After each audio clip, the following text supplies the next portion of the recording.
I've just got back from the 2025 Practical Classics Restoration Show at the NEC in Birmingham. In this video, I'm going to share with you some of my absolute highlights, and I'm focusing this time on not the pristine, shiny, restored and valuable cars, beautiful though many of those are, but instead on the projects and the barn finds. So the madder, the crazier, the rustier, the better. I'm looking at stuff that's just been hauled out of a peat bog or a council lockup somewhere and dragged reluctantly into the hall on the back of some sort of trailer. And also cars that are started out like that and are some way on their journey to being restored. My Matra Rancho was there on the Matra Enthusiasts Club stand, and that's partway through a restoration. So things like that. And where I can, where I was able to talk to the owner, I'll bring you some of their fascinating backstories as well. I'm saving some of the best till the end, so don't go skipping, all right?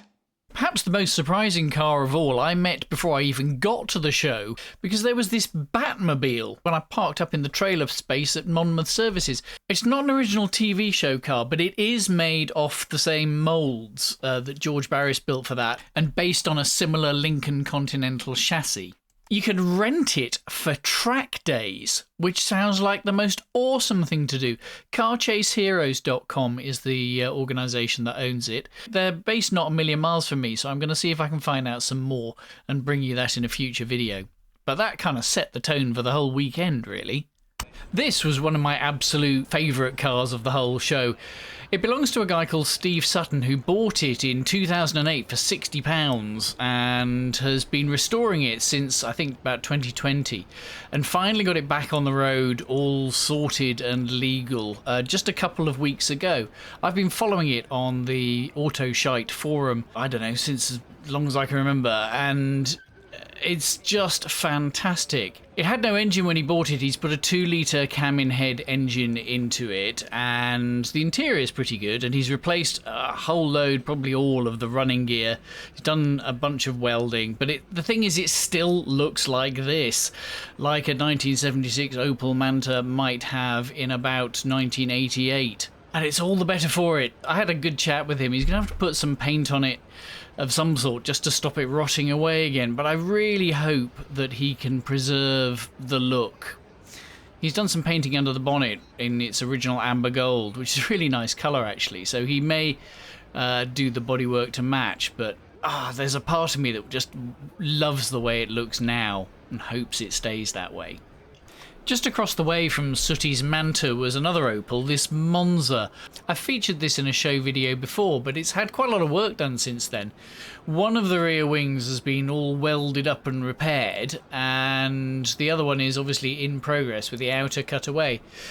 I had a good look at the inside of this to see what it looks like and how it's made up, because I have a Vauxhall Royale which shares its basic shell with this car. It's got some rust bubbles which I suspect are hiding some, hopefully not as bad as this, but some work that needs doing underneath. So I had a good look at this and took some notes. I do love these big Vauxhall Opel coupes. I don't love the look of that A-pillar though. Still, saying that, it's not as bad as the Rancho, so it's all doable. Nice job they're doing on this. This rather poorly Bentley T-Series belongs to Gary Mavers from the Classic Obsession YouTube channel and was delivered to Southampton from California the day before the show. Even though it's had that big dent up the back, the shut lines of the pillarless doors are absolutely spot on. These are built like tanks. Gary came over and had a chat while I was filming and turned out to be a really nice guy as well as good looking and famous. Damn him. While I'm busy name dropping successful YouTubers, this amazing Mazda Cosmo belongs to Yorkshire Car Restorations, which is a great channel that I'm a big fan of. It was amazing to see. They've done all the restoration work on the main body shell, but the doors and bonnet and the lower front are all still to do. So you can kind of see the before and after work in progress. The interior as well is still to do. The bits they've done look really, really good. It's had a light skim of filler and however many coats of paint, and the paintwork looked fantastic. Really good finish. Lovely to see. They came over to look at my Rancho because they have an interest in Ranchos, which was great, and I had a chat with them afterwards, and I was very happy that Steve gave my metalwork on the Rancho his seal of approval, which meant a great deal to me, and I went all gooey and fangirly, and I'm quite embarrassed to think about it. This Lamborghini Countach is theirs, except it's not really a Lamborghini Countach, it's a Mirage replica, a really good quality replica running a Rover V8 engine. But it's been signed by famous YouTubers and people off the telly and things, most of whom I haven't heard of. So I'm going to stop name dropping now. This channel is not sponsored by Footman James, but in fact they hiked up the price of my multi-car classic policy quite a lot this year. But what they do sponsor is this barn find area, which is one of my favourite bits of the restoration show every year, and this year did not disappoint. I really like this little mini 1275 GT from about 1978, which was kind of peak 1275 GT for me. It had a few holes in it, like minis do, but you can get whole shells for these. I think even the Clubman 1275 shape. So hopefully that'll live to fight another day. Really smart little cars, these. A sort of hot hatch before hot hatches, and without the hatch, not that hot. But you know what I mean. At the other end of the scale was this 1963 Mercury Monterey convertible, which was so big I wore out a pair of shoes trying to walk round it. It was huge, and I mean, it needs a load of metalwork done, but just, I mean, the size of the sheets of steel, look at those wings, they're enormous. That's going to be a hell of a restoration job. It'll be nice big simple shapes and probably quite thick steel, so I mean I guess you could kind of rattle through that stuff, but there's just so much of it. Look at that. Sorting out that hood mechanism is going to be fun, and there's not all that much interior left. I don't know whether there's some bits in the boot or something, or if the boot's got a floor to hold them in there. So much presence though. And it's for sale if you're feeling brave. It's from M25 Classics, who are the stalwarts of Barn Find Corner. This is an early Volvo 345 on a V-Reg, one of the first in the UK at least, the 5 doors. They started out as 343 only with the 3-door hatch version. So this will have probably a Varimatic continuously variable transmission and everything as well. Look very solid, bit barn findy, but mostly dusty.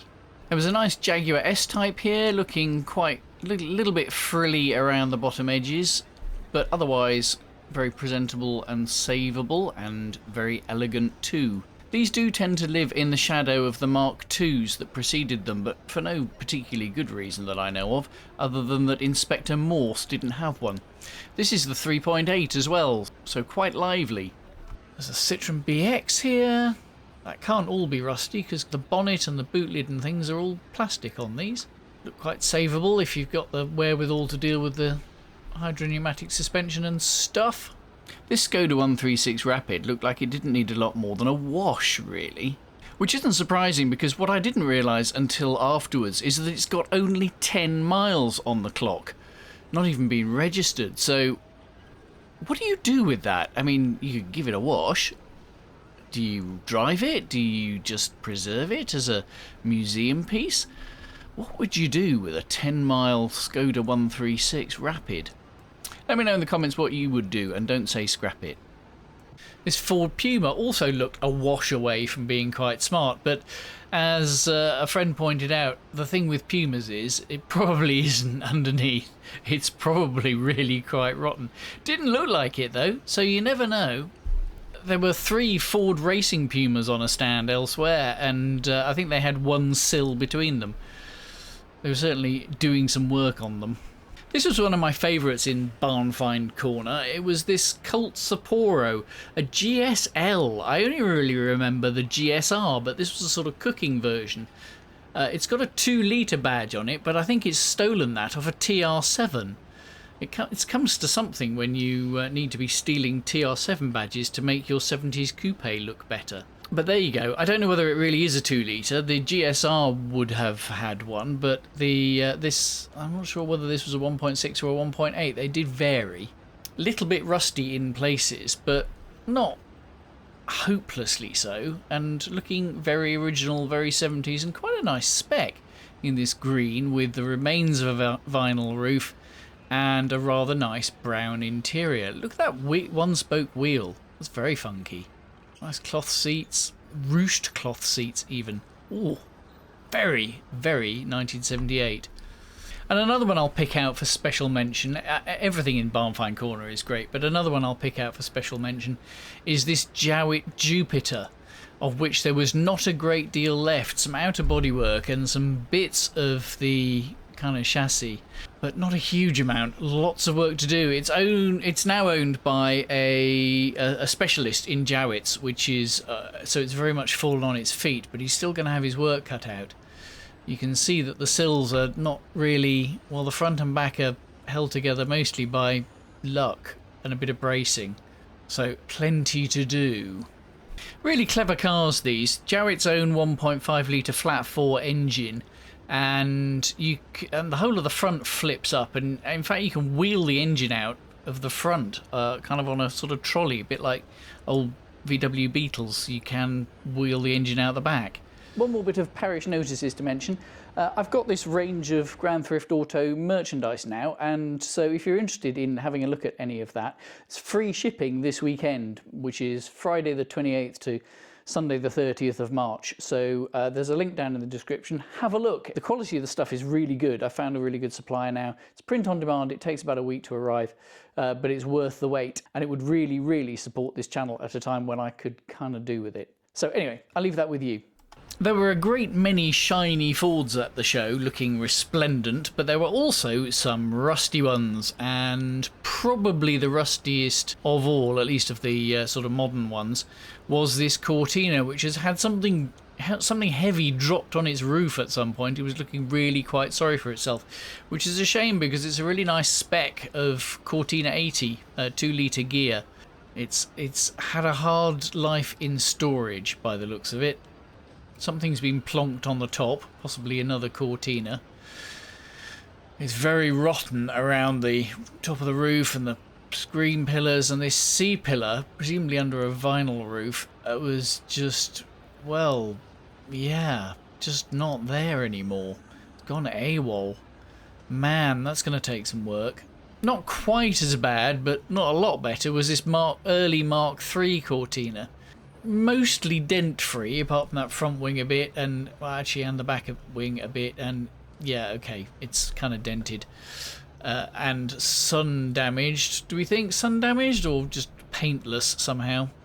Early one with the sloping away dash. Interior doesn't look too bad, but there's some fairly worrying looking holes around the screen, and yeah, lots of work to do on this. Fairly base model as well. I'm not very good on my Mark III Cortina nomenclature. Ooh, yeah, you can park your sandwiches in that hole, can't you? Looking great though. And being a Ford, worth something once you've done it too. Good luck. The Corsair and Classic stands had plenty of good stuff as always. I always feature the Corsairs, so I'm going to skip them this time, no offence. But these Classics, actually this is a Consul Capri shell in this red oxide, looking largely done, ready for reassembly. And still awaiting being done is this Classic Saloon. There was a left-hand drive one at a previous show, but this one wasn't it. This is a right-hand drive one, so it must be different. And yeah, look at it. That's definitely as found. My father had one of these at one point before I was born. There you go, there's a fascinating fact for you. Quick mention for this very pretty little Wolseley 1300, or rather 1100 now that I watch the footage back and look at the badge. Low budget, home, DIY restoration, looking really nice, slightly patinaed paint, having a bit of running repairs done to it, a bit of running maintenance, and just looking really honest and together, and lovely, and a credit to its owners. who I spoke to very briefly as I was passing. But yeah, really sweet little car, this. When I was young and foolish and buying cars in the mid-20 teens, I would have had to have stuck my fingers in my ears and said la la la la la, because this car was parked across from me for most of the show, and it's a very early Audi Quattro press car. I have featured this before actually, and but it's still around and it's looking for a new home. I probably can't afford to buy it, and I certainly can't afford to restore it. But it'll be a great job for somebody. Because it's a press car, it's just really interesting and worth preserving. Plus it's an Audi Quattro, so I mean, just yes, please. But somebody buy it so I don't feel tempted anymore. Just along the way were these two Citroen Amis as well. An Ami 6 with the looking restored, and an Ami Super, an Ami 8 next to it, still undergoing some work. Well, it's basically a shell. The Ami 6 looks lovely. I have a friend, Ben, who is in the process of welding up an Ami 6, which he got from France and which is thoroughly rotten. So hopefully, Ben, if you're watching, this will provide you with some degree of inspiration of what a beautiful car it will be afterwards. Is beautiful the right word for an Ami 6? Probably not. Jolie laid, I think, is what the French call it. I'm going to take some footage of this Ami Super, even though it's a kind of slightly different shell, in case it's some use to Ben, because he's having to weld bits of panels to almost nothing because there is so little of his left. He's doing sterling work, and if I can ever catch him in of a weekend, because he travels and works a lot and does other things, I would love to go and visit him and do a film about his work in progress, which is just heroic. Anyway, Ben, just for you, here's some pictures of what an Ami Super shell looks like when it does have A, B and C pillars and a floor. Hope that helps, mate. A couple of Rovers that caught my eye. Actually, a few Rovers, some of which I've featured before, but the ones I haven't included this black P6, which belongs to Furious Driving Matt, and was looking very smart, and is not a 3500, it's a 4600, as it's had an engine put in from a later something. I'm not sure what it's out of, actually, the engine. 4.6 sounds like a Range Rover to me. There were some SD1s, but I've featured them before. James from Nitro Sylvia was there working on his blue 2400 SD Turbo, and my friend Neil with his Avocado. Well, it was a 2600, but it's becoming a 3500, and they were working on that over the weekend. Speaking of Rovers, not in any way a project. This Rover 800 Sterling looked fantastic. Really early one on a D plate, top of the range, 2.5 Sterling. Super spec. Looked really good in this two-tone silver with the with that interior. Look at that. I would love that. That's really one of my put it in your pocket and take it, sneak it out and take it home cars. Just such a lovely spec. Really classy. Not a project at all in any way. I'm just sneaking in there because I fell in love with it. This was on the Modern Executive Car stand. They had a few interesting things, including this enormous Cadillac. I should probably look into joining them, but they seem to be very Facebook based, and I don't really do Facebook. But modern sort of 70s and 80s executives is very much my thing, so maybe I should get over my Facebook allergy, or maybe not. There were not one, but two Alfa Romeo Arnas. There are lots of Italian cars that I completely failed to film, as some really nice Lancias, including a Tema that was especially gorgeous, and I even got to sit in it, but I didn't do anything sensible like film it, because I'm an idiot and I spent too much time talking to people. Well, that's not idiotic. Anyway, two Alfa Romeos, a restored 1.2 SL, and this TI, complete with Alfa Romeo engine. Well, they all have Alfa Romeo engines, and needing some work, but a really interesting car. Obviously, as I'm sure you know, a collaboration between Nissan and Alfa Romeo to give Alfa Romeo a car to sell in the market at a time when they were kind of on their uppers, and Nissan a way around the import quota system. Look at those lovely green seats. That's a very Alfa Romeo thing. These cars are apparently a lot better than you might think they would be. I'm not sure that anybody's got much higher praise for them than that, but they're certainly a very interesting curiosity. And it would be lovely to see D246 KKO being restored. I was on the stand as part of the Matra Enthusiasts Club, along with a couple of Morenas, and semi-detached, as always, was also the Simca crew. The Matra enthusiasts often have very restored cars looking resplendent, and not that this Morena isn't looking resplendent, but it was also being worked on at the same time and having various niggles sorted. It did drive in and out though. These are great little things. Mid-engined, but with somehow room for a big boot as well, and 3 seats abreast, like its predecessor, the Big Era. There you are, little Simca engine in there. And this is, of course, the Simca 1100 pickup, which is a sort of naked Rancho. I'm taking film here mainly so that I know what the back looks like under the fiberglass shell on my Rancho. So this is probably not the most interesting bit of film, but it is to me, because without that outer wing panel, this kind of is the same as my Rancho underneath. Different powertrain though. This is, I think, the 1100 version of the Simca Poissy engine, and even though it's a really late one on a B-Reg, same year as mine, it has the early dash in the commercial versions, the van and the pickup. Otherwise, pretty similar.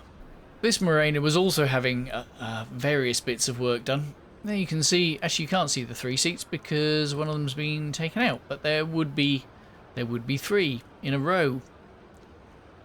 Very unconventional. Lovely little cars though. Both of these were 2.2s. There was one in the auction as well which sold for, I think, about £7,500, which was quite a bargain for somebody because it looked like quite a good one. Worthy of special mention is Mick Ward's Simca 1000 Racer. Mick needs no introduction if you know your Simcas. I didn't film it properly until it was on the trailer being loaded up. Mick used to race this car years and years ago, and he recently bought it back, or swapped it for something else, after it had been through lots of owners and various adventures, and so he's in the process of getting it back onto, well, I guess into a competitive state. It's not got a Simca engine, this one. It's got a Honda twin cam engine in the back, so it puts out about 130 odd bhp. In fact, it's not even got a Simca body. It's the body is fiberglass, which was a in period French thing for racing purposes, and only weighs about half a ton. So it's really quite a track weapon, and surprises people quite a lot when Mick takes it racing. Am I allowed to mention my own car? This is my Matra Rancho. If you saw my last video, it was a bit of a cliffhanger as to whether I'd make it. I did make it, and so here we are at the show, supported by my trusty can of Bulldog BDX releasing fluid, just in case. Quite a lot of that went into the Morena as well. It's good stuff, the BDX. Not sponsored, although the guys were at the show and did give me a chocolate biscuit. And so, last of all, my real favourite of the show, I think, it's a close run thing, but it's this Lotus Elite GEX 158N. Is a well-known car. It was a press car originally, and then was used as a development car. At one point it ran a Rover V8 engine to evaluate whether that was going to be an option, and had a bulge worked into its bonnet to accommodate, I suppose, the airbox of that. Since been put back by the factory on to its regular 2-litre 907 engine. It's not got much chassis left, very little. It was heroic work, I think, so I spoke to the owner who's just bought it. It was bought from the factory by Graham Atkins, who was the chief engineer, and used for a while by him, and then laid up and has sort of kind of dissolved a bit underneath. So took quite a lot of doing to rescue it, and it was an epic job getting it onto a trailer. The steering wasn't really attached to anything anymore because the chassis had rotted away. The interior looks pretty good. The delicate seat fabric, I think, is probably not the best, but the door cards and things all look, well, if anything, they're no worse than mine. A little bit grubbier. It's going to need a replacement chassis, but those are available, so it has every chance of ending up back on the road, which would be great because it's such a historically interesting car. It's all a bit non-standard in places because it was a development mule. So it'd be interesting to see how much of that gets preserved and how much of it gets put back to stock, and just, you know, and what the challenges are in doing it. It's going to go into storage for a while and be got around to somewhere down the line, but hopefully when that happens we can catch up with it. The owner is part of the Lotus Grand Tourers organisation and forum, which I will join so that I can keep an eye on it. They had a really nice stand with this lovely green Elite as well. It's got genuine, there's no fakery here. They shoveled up some of the pine straw and leaves from the garden that the car was stored in. And there it is in its glory days when it was a different shade of red, and a brochure signed off by Mike Kimberley, ex-MD of course of Lotus Cars. Wonderful to see. Heroic of them to bring it here, and heroic of everybody to bring these barn finds and restoration projects, really. I thought I had a hard time getting my car ready to come, but it wasn't, it didn't involve a forklift truck. So having seen the work that people have put in and the efforts they've gone to bring things here to show, I've got newfound respect for that, and humility about my own. So there you go. It was lovely to see. Thanks to everyone who brought their cars there. Thanks to everyone who took the time to chat. And it's those conversations that, as well as the cars, that make the show what it is. It's not as big as the November Classic Car Show, but it's got a great atmosphere and is just really, really special. So it was lovely to be part of it.